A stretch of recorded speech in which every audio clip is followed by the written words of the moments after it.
For the first time since 2010, Georgia Tech will be played in prime time. I'm joined by our former Georgia Tech beat writer, currently columnist Ken Segura, and our current Georgia beat writer, Chip Towers. Chip, I'm going to start with you. We already know Georgia is going to play Alabama in the SEC championship. But if you're the Bulldogs, how much do you really need to pay attention to this week and make sure you go into that game undefeated?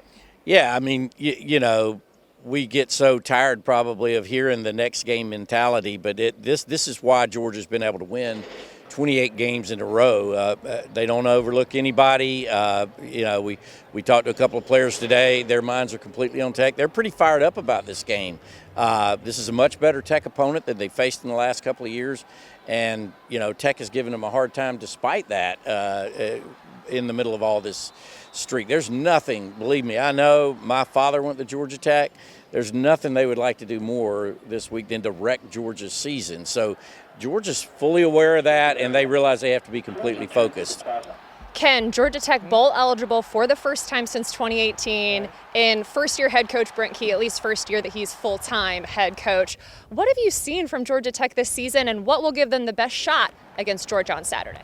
Probably the first thing is the offense is much better. They're, I think, like top 30 total offense, and they were, very close to the bottom last year. So Buster Faulkner, who came to Tech from Georgia, obviously has done a really good job. Haynes King, the quarterback, has been really effective running and passing the ball.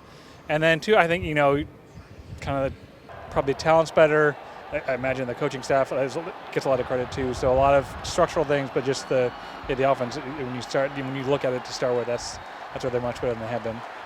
Chip, Haynes King certainly has an arm. We just talked about it with Ken. Is that the biggest thing Georgia has to look out for when thinking, okay, we have to avoid an upset? Yeah, all due respect to Brent Key, Javon Bullard was saying that Haynes King has turned around that program.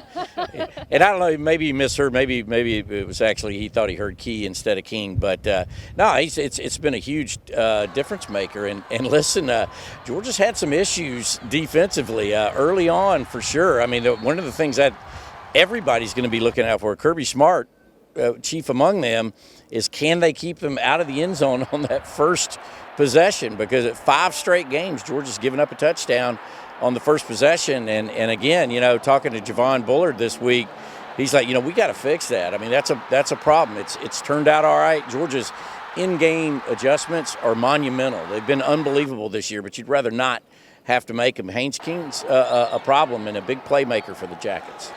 Ken, this is a big picture question, but it already seems like this season is a win for Georgia Tech because you're bowl eligible, and it seems like things are headed in the right direction under Key. Is that your impression, and how crazy would an upset be if the Yellow Jackets can't pull that off? No, yeah, I think you look at the way they're playing. They're winning games. They're not supposed to. Unfortunately, they lost some games they should have won. But yeah, you look at the way that. I think the talent's better. I think, Buster Faulkner having him in place is a really good move. I think they started to recruit well. They did well in the portal. And I think, you see what Brent Key is doing, and you feel like he has a plan and a vision, and he's able to fulfill that. I mean, obviously time will tell, but it certainly seems like they're going in the right direction. As far as how big a surprise it would be if Georgia Tech won, it'd be pretty significant. Yeah, I mean, I guess you never roll things out, and you look across the season, you see upsets everywhere. But yeah, given that, I mean, I think, one thing you could maybe think is, Georgia had a tough time with, relatively speaking, with Auburn, and Vanderbilt stuck around. But I think, kind of like Chip is saying, I think they're probably closer to the finish line where, anything that might have been a distraction or we're going to overlook the team or not or whatever, I think that's all out the window. I think they're I'm sure they're pretty dialed in. It'll be a tough climb for Tech. One last one, Chip. Oscar Delp today called quarterback Carson Beck the best quarterback in the country and said he should get an invite to New York. It does seem like Beck has gotten a little bit better each week. What have you seen on that front, and what do you want to see from Beck against the Yellow Jackets? Well, I've been amazed with Carson Beck. I mean, I'm left to say, maybe he should have been the quarterback before. All due respect to Stetson Bennett, right? I mean, because he's been close to flawless, especially in terms of efficiency, and it's a great argument that you get into.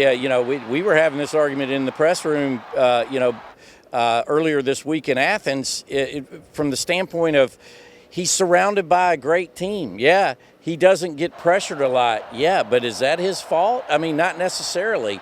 He is a great quarterback on a great team, and I don't think he could play a whole lot better. So to answer your question, I think that deserves an invitation to New York. I mean, how much of it is because of Carson Beck or because of the players around him? We'll never know, but the combination of the two therein make Georgia one of the best teams in the country, and Carson Beck's a big piece of that. Well, we'll see if Georgia makes it 6 straight against Georgia Tech on Saturday. Thanks to all of you for watching. Make sure you go to ajc.com or subscribe to our YouTube channel to find more videos just like this one.